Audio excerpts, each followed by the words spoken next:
വിശുദ്ധമായ റമദാനിന്റെ ആദ്യ ദിവസത്തിലാണ് ഓരോരുത്തരുടെ നിസ്കാരങ്ങളുടെ ശേഷവും നമ്മുടെ മറ്റുള്ള സമയങ്ങളിലൊക്കെ ഹബീബായ മുഹമ്മദ് റസൂലുള്ളാഹി സ്വല്ലല്ലാഹു അലൈഹി വസല്ലം തങ്ങൾ കൂടുതലായി ചെല്ലാനും പ്രാർത്ഥിക്കാനും കൽപ്പിച്ച ദിക്റുകളാണ് റമദാനിന്റെ തുടക്കം മുതൽ അവസാനം വരെ ഓരോരുത്തരും ചെല്ലേണ്ടതും അതിന് സമയം കണ്ടെത്തേണ്ടവരും അഷ്ഹദു അല്ലാ ഇലാഹ ഇല്ലല്ലാഹ് അസ്തഗ്ഫിറുല്ലാഹ് അസ്അലുകൽ ജന്ന വഅഊദു ബിക മിനന്നാർ. സയ്യിദുനാ ബീവി ആയിഷ റളിയല്ലാഹു അൻഹയോട് ഹബീബായ റസൂലുള്ളാഹി സ്വല്ലല്ലാഹു അലൈഹി വസല്ലം തങ്ങൾ പറഞ്ഞത്, ആയിഷ, പരിശുദ്ധമായ റമദാൻ വന്നാൽ 4 കാര്യങ്ങൾ എപ്പോഴും കൂടുതലായി അല്ലാഹുവിനോട് നീ പറഞ്ഞുകൊണ്ടിരിക്കണം. ഒന്ന്, ഷഹാദത്ത് കലിമയാണ്. അതാണ് ആദ്യമായി പറയുന്നത്, അഷ്ഹദു അല്ലാ ഇലാഹ ഇല്ലല്ലാഹ്. നിരന്തരമായി അതിങ്ങനെ ചെല്ലുക. അതുപോലെ അല്ലാഹുവിനോട് പാപമോചനം നടത്തണം ആയിഷ. അതാണ് രണ്ടാമത് പറയുന്നത്, അസ്തഗ്ഫിറുല്ലാഹ്. അഷ്ഹദു അല്ലാ ഇലാഹ ഇല്ലല്ലാഹ് അസ്തഗ്ഫിറുല്ലാഹ്. മൂന്നാമതായി പറഞ്ഞു ആയിഷ, കൂടുതലായി അള്ളാഹുവിനോട് സ്വർഗം ചോദിക്കേണ്ട മാസമാണ് പരിശുദ്ധമായ റമദാൻ. അതാണ് പറയുന്നത്,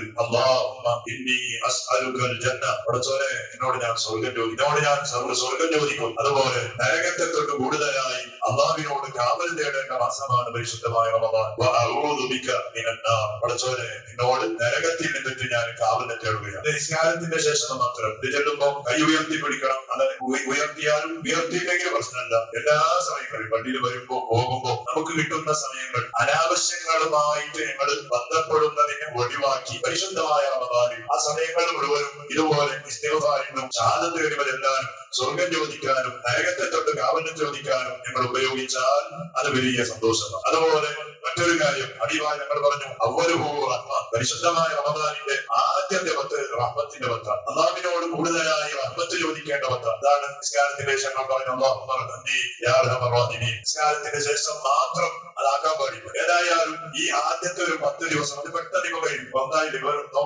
കൂടി പെട്ടെന്ന് ഇപ്പൊ അടുത്ത വെള്ളിയാഴ്ച ആകുമ്പോ ആ റമദാൻ കഴിയും. റമദാൻ പെട്ടെന്ന് ഈ 10 ദിവസത്തിന്റെ ഉള്ളിൽ മിനിമം ചുരുങ്ങിയത് 1000 തവണയെങ്കിലും അല്ലാഹുവിനോട് റഹ്മത്ത് ചോദിക്കാൻ നമുക്ക് കഴിഞ്ഞില്ലെങ്കിൽ നമ്മൾ വലിയ ഭാഗ്യം കേട്ടവരാണ്. കാരണം ഇത് മറ്റുള്ള മാസം പോലെയല്ലല്ലോ. പരിശുദ്ധമായ റമദാൻ ഏത് മാസം? ശൈത്വാന്റെ കെട്ടിയിടുന്ന മാസം. ബാക്കിയുള്ള മാസം നമുക്ക് പറയാം അത് പറ്റുന്നില്ല ഉസ്താദ്, ഇത് പറ്റുന്നില്ല ഉസ്താദ്, അതിനൊരു താല്പര്യമില്ല. കാരണം മറ്റൊരിങ്ങനെ ശൈത്വാൻ ഇറങ്ങുന്ന മാസം. ഈ റമദാനോ ഇപ്പൊ റമദാന് ശൈത്താനെ കെട്ടിവെക്കുന്ന മാസം. അപ്പൊ കെട്ടിവെക്കുന്ന മാസം ആകുമ്പോൾ എത്രയും നമുക്ക് ചെയ്യാൻ പറ്റും. അങ്ങനെ കെട്ടിവെക്കുന്ന മാസത്തിലും നമുക്ക് ചെയ്യാൻ പറ്റുന്നില്ലെങ്കിൽ അർത്ഥം എന്തറിയോ? ശൈത്വാന്റെ മാത്രമാണ് കെട്ടിവെക്കുന്നത്. മനുഷ്യ വിഭാഗത്തിൽ ഒരു ശൈത്താനുണ്ട്. നിങ്ങൾ ജിന്നത്തി വന്നാസ് സൂറത്തുൽ നാസിന്റെ അവസാനം പറഞ്ഞു, ശൈത്താന് മനുഷ്യരിലുണ്ട്, ജിന്നുവർഗത്തിലുള്ള ശൈത്വാനെയാണ് കെട്ടിവെക്കുന്നത്. എന്നാലോ മനുഷ്യവർഗത്തിൽപ്പെട്ട ശൈത്വാന്മാരുണ്ട്. അങ്ങനെയുള്ള ശൈത്വാന്മാർ നിങ്ങളായി പോയാൽ ഇത് വലിയൊരു അപകടം. അപ്പൊ അങ്ങനെയുള്ള ഒരു സാഹചര്യം ഒരിക്കലും ഉണ്ടാക്കാതെ കിട്ടുന്ന സമയങ്ങളിൽ ധാരാളമായി റഹ്മത്ത് ചോദിക്കാൻ വേണ്ടിട്ട് ഉപയോഗിക്കുക.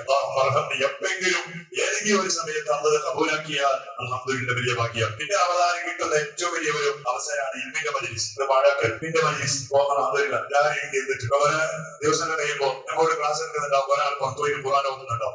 ഒരു ഫായിദ ഇൽമിന്റെ മജ്‌ലിസ് എവിടെയുണ്ടോ അതിനാണ് മഹത്വം കൊടുത്തത്. ഖുർആൻ ഓത്ത് അപ്പൊ ഖുർആൻ ഓത്തുന്നുണ്ട്. ഖുർആൻ പഠിച്ചവരെയാണ് നിങ്ങൾ ചിന്തിക്കും, ഇപ്പഴാ പഠിച്ചവരെ ഇങ്ങനെ ഇൽമിന്റെ മജ്‌ലിസിൽ ഇരുന്നിട്ട് മദ്രസയിൽ ഇരുന്നിട്ട് അല്ലെ അല്ലാതെ ഖുർആൻ പഠിച്ചാലുണ്ടോ? അല്ല, ആരും ഹബീബായ മുഹമ്മദ് റസൂലുള്ളാഹി സ്വല്ലല്ലാഹു അലൈഹി വസല്ലം മാത്രം. ബാക്കി നമ്മുടെ അലിഫും ബാവും ഉസ്താദുമാരിങ്ങനെ പഠിപ്പിച്ച് നമ്മൾ പഠിച്ചിട്ട് നമ്മൾ ഓതാൻ പഠിച്ചത്. അപ്പൊ ഇൽമിന്റെ മജ്‌ലിസിനാണ് ഏറ്റവും വലിയ പ്രസക്തി. അനഫി ബദാബിൽ ഒരു കിതാബുണ്ട്, കിതാബുൽ മബ്സൂത്ത് എന്നാണ് ഇതിന്റെ പേര്. വലിയ കിതാബാണ്. ആ കിതാബ് രചിച്ചതറിയോ? വലിയൊരു പണ്ഡിതനായ 100 കണക്കിലുള്ള ശിഷ്യന്മാരുള്ള വലിയൊരു ഉസ്താദിനെ അന്നത്തെ ഭരണാധികാരി എന്തോ അയാൾ പറഞ്ഞതുപോലെ കേൾക്കാത്തതിന്റെ പേരിൽ അയാളെ ജയിലിലടച്ചു. എങ്ങനെ ജയിലടിയോ? ഇന്നത്തെ പോലെയുള്ള സംവിധാനമൊന്നുമല്ല. അന്നത്തെ ജയിൽ എന്ന് പറഞ്ഞാൽ ഒരു പൊട്ട് കിണറായി, വലിയ കിണർ വീഴ്ചിട്ട് ആ കിണറിന്റെ ഉള്ളിൽ ഇട്ടുവിടണം. അങ്ങനെയുള്ള ഒരു ജയിലായിരുന്നു. അപ്പോ ഉസ്താദിനെ ജയിലിലിട്ടപ്പോ അവിടുത്തെ ശിഷ്യന്മാർ വന്നിട്ട് മുഴുവനും ആ കിണറ്റിന്റെ ചുറ്റുഭാഗത്തിൽ എന്നിട്ട് ഇങ്ങനെ കരാൻ തുടങ്ങി. കാരണം എന്താ അറിയോ? ഒരുപാട് ഇൽമുകളാണ് മുത്താലിമീങ്ങൾക്ക് നഷ്ടപ്പെടുന്നത്. ഒരുപാട് അറിവുകൾ എപ്പോഴും എല്ലാ ദിവസവും 100 കണക്കിലുള്ള മുത്താലിമീങ്ങൾക്ക് ദർശ പറഞ്ഞു കൊടുത്ത ഉസ്താദിന് അതിന്റെ അവസരയില്ലാതെ മുത്താലിമീങ്ങൾ മുഴുവനും കിണറിന്റെ ചുറ്റുഭാഗത്ത് ഇങ്ങനെ വന്ന് കരയുമ്പോ ആ മുത്താലിമീങ്ങളുടെ കണ്ണീർ ഉസ്താദിന്റെ മുഖത്തിലേക്ക് വീഴും എന്നാണ് ചരിത്രമായി. അങ്ങനെ സങ്കടത്തോടുകൂടിയിട്ട് ഉസ്താദ് ഇങ്ങനെ കിണറ്റിന്റെ ഉള്ളിൽ ഇരിക്കുമ്പോ ആകാശത്തിലേക്ക് നോക്കിയിട്ട് ഉസ്താദ് ഉള്ളിലാണ്, മുത്താലിമീങ്ങൾ പുറത്ത്. ഉസ്താദ് ഉള്ളിലാണ്, മുത്താലിമീങ്ങൾ കിണറ്റിന്റെ പുറഭാഗത്താണ്. ഉള്ളിൽ നിന്നിട്ട് ആകാശം നോക്കിയിട്ട് ഉസ്താദ് ഇങ്ങനെ പോലെ ദീനിന്റെ കാര്യം പറഞ്ഞു കൊടുക്കുമായിരുന്നു. ആ പറഞ്ഞു കൊടുക്കുന്നത് കേട്ട് വേറെയുള്ള ശിഷ്യന്മാർ ഇങ്ങനെ എഴുതി വെച്ച് വലിയ കിതാബാണ്. ചെറിയ കിതാബൊന്നുമല്ല, മബ്സൂത്ത് എന്നാണ് അതിന്റെ പേര്. അനഫി ബദാബിയുടെ ഒരു കിതാബാണ്. സുബ്ഹാനല്ലാഹ്. എന്റെ കാരണം ഇൽമ് ആ രൂപത്തിലും അത്രയും വലിയ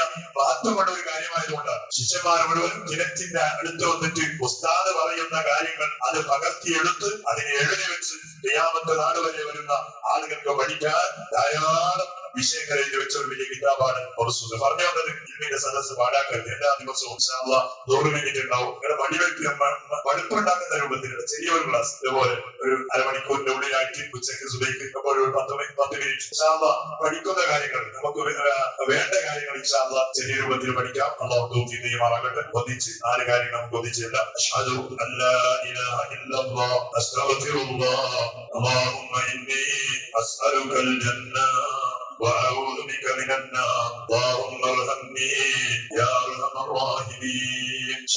ഇന്ന് നമ്മുടെ നോമ്പുകളാണ്. നമ്മുടെ പ്രിയപ്പെട്ട നമ്മുടെ പള്ളിയുടെ പ്രസിഡന്റ് ഏറ്റെടുത്തിട്ടുണ്ട്. മരിച്ചുപോയ അമ്മക്ക് വേണ്ടി ഉപ്പാക്ക് വേണ്ടി ഭാര്യയുടെ മരിച്ചുപോയ മാതാപിതാക്കൾക്ക് വേണ്ടി ഇതുപോലെ അടുത്ത് ഭാര്യയുടെ ഒരു ജ്യേഷ്ഠത്തി റുക്സാന എന്ന് പറയുന്ന സഹോദരി മരിച്ചുപോയി. അതുപോലെ ഗിരിച്ചാന്റെ ഒരു കുഞ്ഞിമ ആയിഷ സുഹറ എന്ന പേരുള്ള ഒരു കുഞ്ഞിമ ഞാൻ മരിച്ചുപോയി. അടുത്ത് റജബിന്റെ കുറച്ച് മുമ്പ് ഒക്കെയും ദ്വാരക്കാൻ വേണ്ടി പറഞ്ഞു. അള്ളാഹു എന്നെ കബൂലാക്കണേ. അള്ളാഹു ആ ഏറ്റെടുത്ത വലിയ ആ അമലിന്റെ കാരണമായി ആ ഹദിയയുടെ കാരണമായി പടച്ചോനെ മനസ്സിൽ കരുതിയ ആ കബറാളികൾക്ക് മുഴുവനും അവരിൽ നീ വലിയ സുഖം നൽകണേ അള്ളാ, സന്തോഷം നൽകണേ അള്ളാ.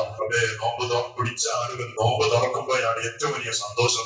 സുബ്ഹാനല്ലാഹ്, പറഞ്ഞു തീരാത്ത സന്തോഷം. ആരൊക്കെ ആ നോമ്പ് തുറകൊണ്ട് സന്തോഷിക്കുന്നുണ്ടോ അതിനേക്കാൾ ഉപരി സന്തോഷം മരിച്ചുപോയ കബറാളികൾക്ക് കബറിയുടെ ചെവി നൽകണമുണ്ട്. ഇന്നുവരെ പരിശുദ്ധ റമദാൻ ഇവിടെ നടന്നപ്പോ ഒരുപാട് മുഅ്മിനീങ്ങൾ നോമ്പ് തുറക്ക് വേണ്ടി സഹായിച്ചവരാ. അവരുടെ ഹദിയകളും നീ കബൂലാക്കി അവരിൽ നിന്ന് മരിച്ചുപോയ എല്ലാ മുഅ്മിനീങ്ങളും മുഅ്മിനാത്തുകൾക്കും ഈ പരിപൂർണമായ രൂപത്തിലുള്ള സ്വർഗീയ സന്തോഷങ്ങൾ നൽകി അനുഗ്രഹിക്കണേ അല്ലാഹ്. പഠിച്ചവനെ സാധുക്കളായ നമുക്ക് ഇതുപോലെ ആഫിയത്തോടെ ആരോഗ്യത്തോടെ റമദാനിന്റെ അവസാനം വരെ നോമ്പ് നോക്കാനും മറ്റുള്ള എല്ലാ അമലുകൾ ചെയ്യാനും നീ തൗഫീഖ് നൽകണേ അല്ലാഹ്. അതിന്റെ ആരോഗ്യം നൽകണേ അല്ലാഹ്.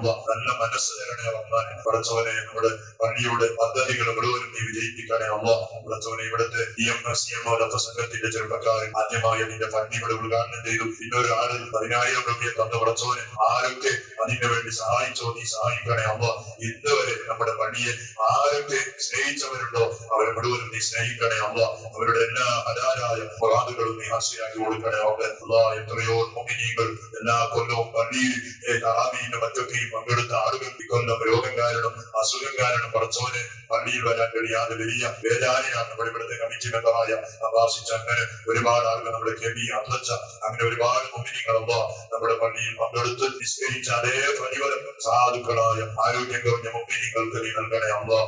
ഉമ്മമാർക്ക് നൽകണേ അല്ലാഹ്. പഠിച്ചവനെ ഈ റമദാൻ വലിയ ഐശ്വര്യമുള്ള ബറക്കത്തുള്ള സന്തോഷമുള്ള റമദാനായി ഞങ്ങളിൽ നിന്ന് നീ സ്വീകരിക്കണേ അല്ലാഹ്.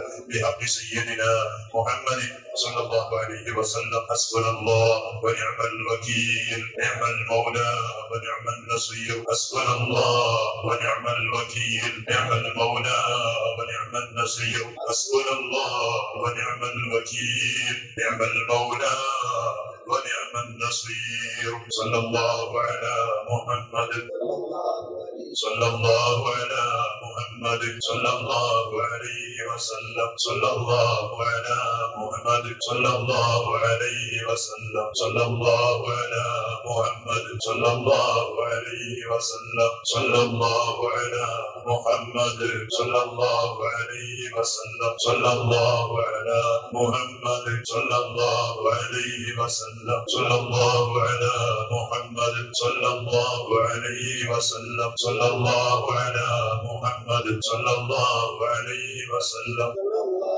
على محمد صلى الله عليه وسلم. اللهم صل على محمد يا رب صل عليه وسلم. السلام عليكم ورحمة الله وبركاته.